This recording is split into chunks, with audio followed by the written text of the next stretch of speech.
हम लोग पिछले टॉपिक में लिमिट रेस्ट्रिक्ट मेथड के बारे में पढ़ते हैं और उस टॉपिक में पढ़े थे कि हम लोग उसमें पार्शियल सेफ्टी फैक्टर का यूज करते हैं सेफ्टी प्रोवाइड करने के लिए। तो हम लोग लिमिट रेस्ट्रिक्ट मेथड में दो टाइप से हम लोग पार्शियल सेफ्टी फैक्टर प्रोवाइड करते हैं। एक होता है आपको मटेरियल के अकॉर्डिंग, एक होता है लोड के अकॉर्डिंग। हम लोग उसमें हम लोग सेफ्टी को प्रोवाइड करते हैं। इसके बारे में हम लोग पिछले टॉपिक में हम लोग देखे थे।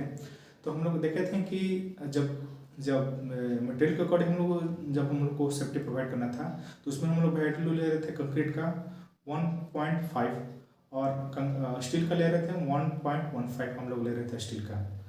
उसी तरह हम लोग को लोड के अकॉर्डिंग हम लोग को देखना था, तो उसके अकॉर्डिंग हम लोग आज बात करेंगे।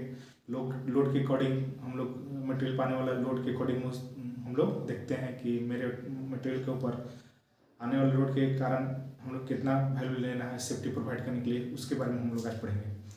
तो लोड हम लोग को मेनली 4 टाइप से आता है। मटेरियल के ऊपर हम लोग का लोड 4 ही टाइप से आता है।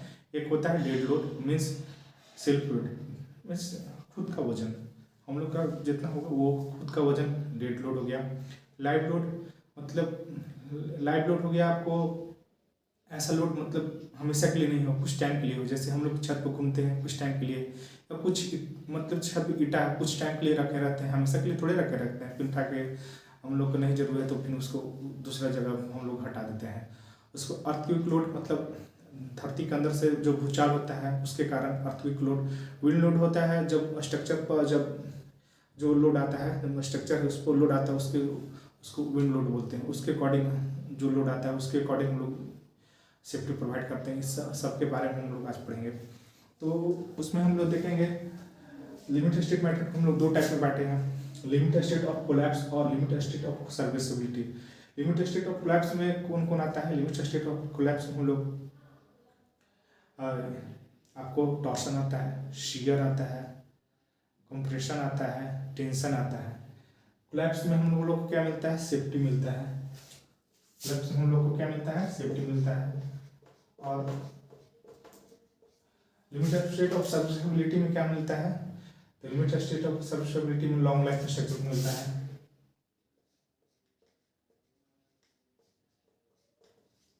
हम लोग लॉन्ग लाइफ स्ट्रक्चर मिलता है। तो ये सर्विसेबिलिटी कब हम लोग सर्विसेबिलिटी हम लोग को कैसे कैसे मिलता है? वाइब्रेशन से, टेम्परेचर से, डिफ्लेक्शन से, ड्यूरेबिलिटी से, ये सबसे हम लोग को सर्विसेबिलिटी मिलता है। मतलब इससे हम लोग का स्ट्रक्चर लॉन्ग लाइफ मतलब उसको हम लोग कितना उस स्ट्रक्चर का लाइफ उसके बारे में हम लोग सर्विसेबिलिटी से पता करते हैं।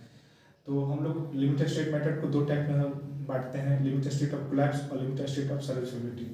तो अगर डेड लोड अगर लाइव लोड आता है कोलैप्स में तो उसका वैल्यू कितना लेते हैं? 1.5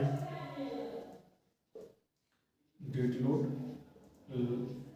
लाइव लोड या विंड लोड या earthquake load. Dead load, live load, wind load या अर्थक्वेक लोड। डेड लोड अगर लाइव लोड अगर स्ट्रक्चर पर आता है कोलैप्स में तो उसका लेते हैं 1.5।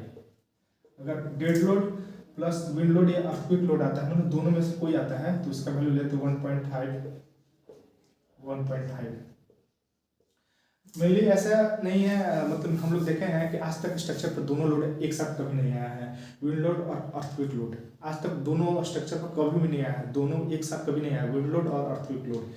मगर दोनों में से हम लोग जिसका वैल्यू न्यूमेरिकल में देखते हैं कि दोनों दे देता है, तो उसमें क्या देखते हैं दोनों में से जिसका वैल्यू ज़्यादा रहता है। जैसे विंड लोड हम लोग का 20 किलोमीटर है, अर्थक्वेक लोड 25 किलोमीटर है, तो हम 25 × 1.5 से मतलब जिसका वैल्यू ज़्यादा रहता है उससे हम उसको मल्टीप्लाई कर देते हैं।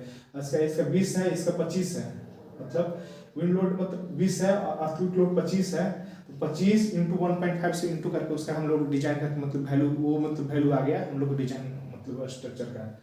वैसे अगर डेड लोड, लाइव लोड, अगर विंड लोड या अर्थक्वेक लोड तीनों लोड आ गया तब उसमें हम 1.2 से हम लोग उसको मल्टीप्लाई करेंगे। अगर लिमिट स्टेट ऑफ सर्विसेबिलिटी में देखते हैं डेड लोड अगर लाइव लोड आ जाता है तो 1 लेते हैं लिमिट। उसके बाद डेड लोड, विंड लोड या अर्थक्वेक लोड आ जाता है तो इसमें 1 लेते हैं। डेड लोड या लाइव लोड या अर्थक्वेक लोड आ जाता है तीनों में, तीनों आ जाता है जब 0.8 लेते हैं। इसको हम लोग एक एग्जाम्पल से समझा देते हैं। अगर डेड लोड 50 किलो न्यूटन आ रहा है और लाइव लोड हम लोग को 40 किलो न्यूटन आ रहा है, तो हम लोग को स्ट्रक्चर को हम लोग इतना लोड आ रहा है तो हम उसको डिजाइन कितना करेंगे, डिजाइन करेंगे 50 इंटू 1.5, तो 75 किलो न्यूटन की इसको डिजाइन करेंगे। 40 इंटू 1.5 मतलब 60 किलो न्यूटन। मतलब डेड लोड आएगा स्ट्रक्चर पर आने वाला है 50, मगर इसको डिजाइन करके हम 75 पर बनाएंगे। लाइव लोड आने वाला है 40, मगर इसको डिजाइन करके 60 न्यूटन पर 60 किलो न्यूटन पर हम लोग इसको डिजाइन करेंगे। फॉर एग्जाम्पल हम लोग और इसका और अच्छा से समझाते हैं। मान लीजिए कि आपके घर में 4 गेस्ट आने वाले हैं, तो उसको हम 6 गेस्ट को हम लोग खाना बनाते हैं। उस मतलब यही हम लोग को सेफ्टी प्रोवाइड करते हैं, मतलब खाना घट ना जाए, इसलिए हम 4 के बदले 6 बनाते हैं। उसी तरह हम लोग को पता है कि स्ट्रक्चर 50 आने वाला है, मगर हम लोग को 75 पे डिजाइन करेंगे। स्ट्रक्चर में 40 आने वाला है तो उसको 60 पर हम लोग डिजाइन करेंगे। कैसे करेंगे, 40 इंटू 1.5, 50 इंटू 1.5।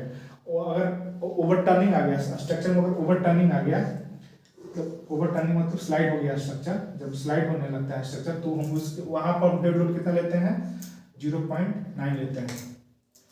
तो वहां पर हम लोग 0.9 लेते हैं। यही है आज का टॉपिक। इसका एक बार और समरी में हम समझा देते हैं कि अगर डेड लोड अगर लाइव लोड आता है तो 1.5 लेते हैं। डेड लोड अगर विंड लोड या अर्थक्वेक लोड आ गया तो 1.5 लेते हैं। इन दोनों में से जिसका वैल्यू ज्यादा रहता है उसके अकॉर्डिंग हम लोग उसको डिजाइन करते हैं। या 20 या 25 रहा, विंड लोड अगर 20 रहा और अर्थक्वेक लोड 25 रहा तो 25 इंटू 1.5 कर लेंगे। और हम लोग देखेंगे कि अगर ओवर टर्निंग आएगा तो उसमें डेड लोड हम लोग 0.9 लेंगे। ओवर टर्निंग आएगा तब, अगर तीनों आ गया, dead load, live load, wind load या अर्थक्वेक लोड आ गया, तीनों आ गया, 1.2 लेंगे। लिमिट स्टेट ऑफ सर्विसेबिलिटी में हम लोग कितना लेंगे, डेड लोड और लाइव लोड के लिए 1 लेंगे।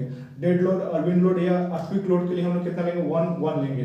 डेड लोड, लाइव लोड और विंड लोड या अर्थक्वेक लोड के लिए हम लोग कितना लेंगे, 0.8 लेंगे। कोलैप्स में हम लोग को क्या मिलता है, सेफ्टी मिलता है। किसके अगेंस्ट में, तो टॉर्सन से, शियर से, उसके बाद टेंशन से, कॉम्प्रेशन से। और सर्विसेबिलिटी से हम लोग को किससे सेफ्टी मिलता है, मतलब सर्विसेबिलिटी कहने मतलब स्ट्रक्चर हमको लॉन्ग लाइफ स्ट्रक्चर मिल रहा है, मतलब स्ट्रक्चर का लाइफ हम लोग देखते हैं। इसमें सर्विसेबिलिटी में कौन आता है, ड्यूरेबिलिटी आता है, डिफ्लेक्शन आता है, उसके बाद टेम्परेचर आता है, उसके बाद वाइब्रेशन आता है। ये सब के बारे में देखते हैं। अब नेक्स्ट टॉपिक में इसका न्यूमेरिकल बताएंगे, इसके बारे में और क्लियर हो जाएगा। Thank you. आई होप कि आप लोग ये मतलब ये पूरी बात समझ में आई।